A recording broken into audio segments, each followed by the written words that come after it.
श्रीगुरुभ्यो नमः। हरिः ओम्।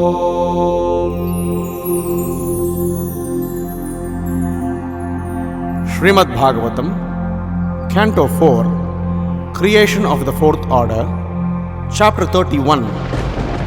Narada instructs the Prachetas.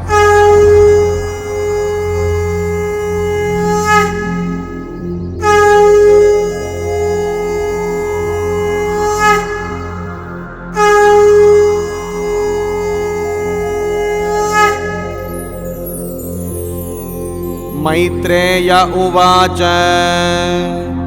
तत उत्पन्न विज्ञान आश्वदोक्षज भाषितं स्मरन्त आत्मजे भार्यां विसृज्य प्राव्रजन् गृहात्.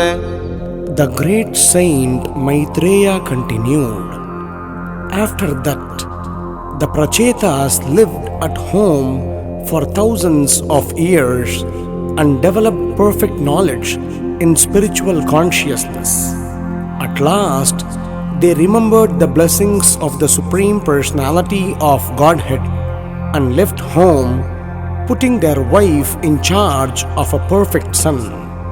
Dikshita Brahma Satrena Sarvabhutatma Medasa Pratichyam dishi velayam siddho bhutyatra jajalihi. The Prachetas went to the seashore in the west, where the great liberated sage Jajali was residing. After perfecting the spiritual knowledge by which one becomes equal toward all living entities, the Prachetas became perfect in Krishna consciousness. Dhan nirjita prana manovachodrusho jitasanan shanta samana vigrahan pare male brahmani yojitatmanaha surasuredyo dadrushesma naradaha. After practicing the yogasana for mystic yoga, the Prachetas managed to control their life air, mind, words, and external vision. Thus, by the pranayama process, they were completely relieved of material attachment. By remaining perpendicular, they could concentrate their minds on the uppermost Brahman. While they were practicing this pranayama, the great sage Nārada, who is worshipped both by demons and by demigods, came to see them. Tam agatam ta uttaya pranipatya binandya cha puja itva yata desham sukhasinam atabruvan. As soon as the Prachetas saw that the great sage Narada had appeared, they immediately got up, even from their asanas. As required, they immediately offered obeisances and worshipped him. And when they saw that Narada Muni was properly seated, they began to ask him questions. Pracetasa uchuhu swagatam te surarshedya Dishtyano darshanam gataha tava chankramanam brahman abhayaya yatarave. All the Prachetas began to address the great sage Narada. O great sage, O Brahmana, we hope you met with no disturbances while coming here. It is due to our great fortune that we are now able to see you. By the traveling of the sun, people are relieved from the fear of the darkness of night, a fear brought about by thieves and rogues. Similarly, your traveling is like the sun's, for you drive away all kinds of fear. Yad adishtam bhagavata शिवेनादोक्षजेन च तद्गृहेषु प्रसक्तानां प्रायशक्षपितं प्रभो. O Master, may we inform you that because of our being overly attached to family affairs, we almost forgot the instructions we received from Lord Shiva and Lord Vishnu. तन्न प्रद्योतयाद्यात्म ज्ञानं तत्त्वार्थदर्शनम् येनाञ्जसा तरिष्यामो दुस्तरं भवसागरम्. Dear Master, kindly enlighten us in transcendental knowledge, which may act as a torchlight by which we may cross the dark nescience of material existence. Maitreya उवाच इति प्रचेतसां पृष्टो भगवान् नारदो मुनिः भगवत्युत्तमश्लोक अविष्टात्मा ब्रवीन्नृपान्. The great sage Maitreya continued, My dear Vidura, being thus petitioned by the Prachetas, the supreme devotee Narada, who is always absorbed in thoughts of the Supreme Personality of Godhead, began to reply. Narada uvacha tajjanmatani karmani tadayustanmano vachaha nrunam yena hi vishvatma sevyate haririshvaraha. The great sage Narada said, when a living entity is born to engage in the devotional service of the Supreme Personality of Godhead, who is the Supreme Controller, his birth, all his fruitive activities, his lifespan, his mind, and his words are all factually perfect. किं जन्मभिस्त्रिभिर्वेह शौक्रसावित्रयाज्ञिकैः कर्मभिर्भात्रैः प्रोक्तैः पुंसोऽपि विबुधायुषा. A civilized human being has three kinds of births. The first birth is by a pure father and mother, and this birth is called birth by semen. The next birth takes place when one is initiated by the spiritual master, and this birth is called Savitra. The third birth, called Yajnika, takes place when one is given the opportunity to worship Lord Vishnu. Despite the opportunities for attaining such births, even if one gets the lifespan of a demigod, if one does not actually engage in the service of the Lord, everything is useless. Similarly, one's activities may be mundane or spiritual, but they are useless if they are not meant for satisfying the Lord. श्रुतेन तपसा walking वचोभिश्चित्तवृत्तिभिः बुद्ध्या walking निपुणया बलेनेन्द्रियराधसा.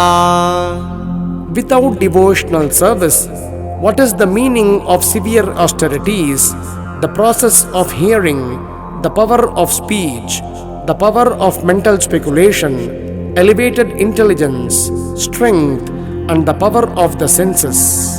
किं वा योगेन साङ्ख्येन न्यासस्वाध्याययोरपि किं वा श्रेयोभिरन्यैश्च न यत्रात्मप्रदो हरिः. Transcendental practices that do not ultimately help one realize the Supreme Personality of Godhead are useless. Be they mystic yoga practices, the analytical study of matter, severe austerity, the acceptance of sannyasa, or the study of Vedic literature. All these may be very important aspects of spiritual advancement, But unless one understands the Supreme Personality of Godhead, Hari, all these processes are useless.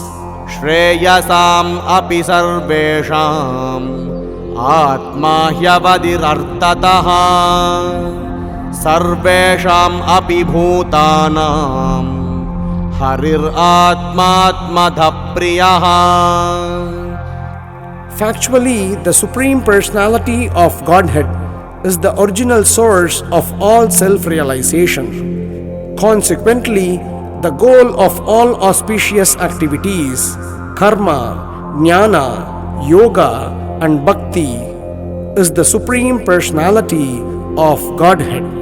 Yata taror mula nishechanena trupyanti tatskanda bhujopashakaha pranopaharacha yatendriyanam tataiva sarvarhanamachyutejya.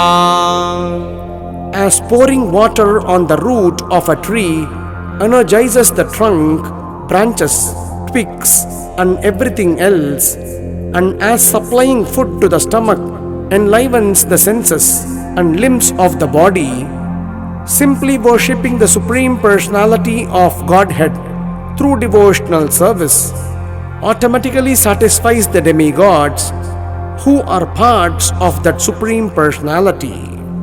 Yataiva suryat prabhavanti varaha punascha tasmin pravishanti kale bhutani bhumau sthirajangamani tatahara guna pravaha. During the rainy season, water is generated from the sun, and in due course of time, during the summer season, the very same water is again absorbed by the sun. Similarly, all living entities, moving and inert, are generated from the earth, and again after some time they all return to the earth as dust. Similarly, everything emanates from the Supreme Personality of Godhead, and in due course of time everything enters into him again. Ye tat padam tat jagadhatmanah param sakrut vibhatam savitur yata prabha yata savo jagrati supta shaktayo dravya kriya jnana bhida brahmadyayaha. Just as the sunshine is non-different from the sun, the cosmic manifestation is also non-different from the Supreme Personality of Godhead. The Supreme Personality is therefore all-pervasive within this material creation. When the senses are active, they appear to be part and parcel of the body, but when the body is asleep, their activities are unmanifest. Similarly, the whole cosmic creation appears different and yet non-different from the Supreme Person. Yata nabasya prathama prakasha bhavanti bhupana bhavantyanukramat yevam pare brahmani shaktayastvamu rajastamas sattvamiti pravaha. My dear kings, sometimes in the sky there are clouds, sometimes there is darkness, and sometimes there is illumination. The appearance of all these takes place consecutively.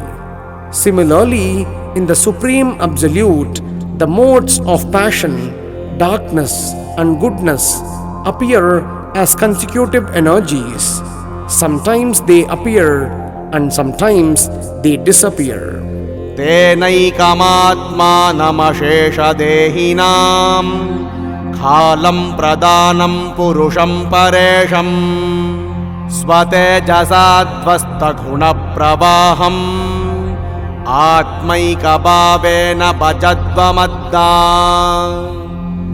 Because the Supreme Lord is the cause of all causes, He is the super soul of all individual living entities, and He exists as both the remote and immediate cause. Since he is aloof from the material emanations, he is free from their interactions and is Lord of material nature. You should therefore engage in his devotional service, thinking yourself qualitatively one with him. Dayaya sarvabhuteshu santushtya yena kena va sarvendriyopashantya cha tushyatyashu janardanaha. By showing mercy to all living entities, being satisfied somehow or other, and restricting the senses from sense enjoyment, one can very quickly satisfy the Supreme Personality of Godhead, Janardhana. Apahata sakalaishanamalatman yaviratam yedita bhavanopahutaha nija jana vashagatvam atmanoyan nasarati chidrabat aksharasatam hi. Being completely cleansed of all material desires, the devotees are freed from all mental contamination. Thus, they can always think of the Lord constantly and address Him very feelingly. The Supreme Personality of Godhead, knowing Himself to be controlled by His devotees, does not leave them for a second, just as the sky overhead never becomes invisible. न भजति कुमनीषिणां स इज्यां हरिरदनात्मधनप्रियो रसज्ञः श्रुतधनकुलकर्मणां मधैर्ये विदधति पापम् अकिञ्चनेषु सत्सु.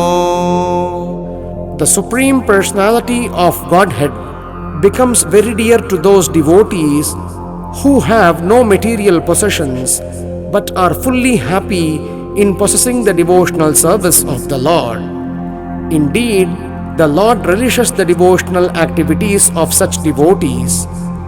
Those who are puffed up with material education, wealth, aristocracy, and fruitive activity are very proud of possessing material things, and they often deride the devotees.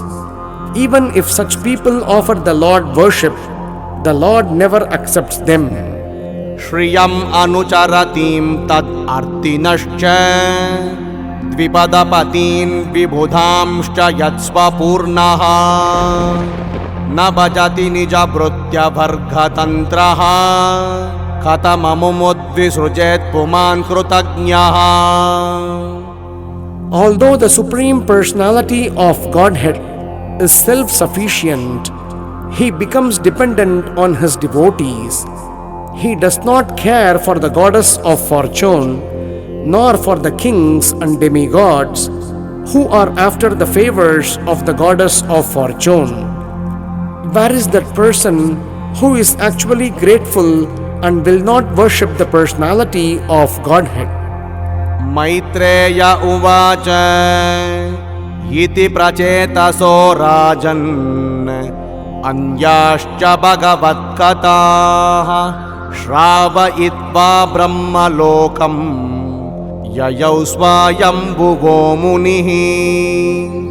The great sage Maitreya continued, My dear King Vidura, Sri Narada Muni, the son of Lord Brahma, thus described all these relationships with the Supreme Personality of Godhead to the Prachetas. Afterward, he returned to Brahmaloka. Tepi tanmuka niryatam yasholoka malapaham harer nisham yatat padam dhyayantastat ghatim yayuhu. Hearing from Narada's mouth the glories of the Lord, which vanquish all the ill fortune of the world, the Prachetas also became attached to the Supreme Personality of Godhead. Meditating on his lotus feet, they advanced to the ultimate destination. Ye tatte bihitam kshattar yanmam tvam pariprushtavan प्रचेतसां नारदस्य संवादं हरिकीर्तनम्.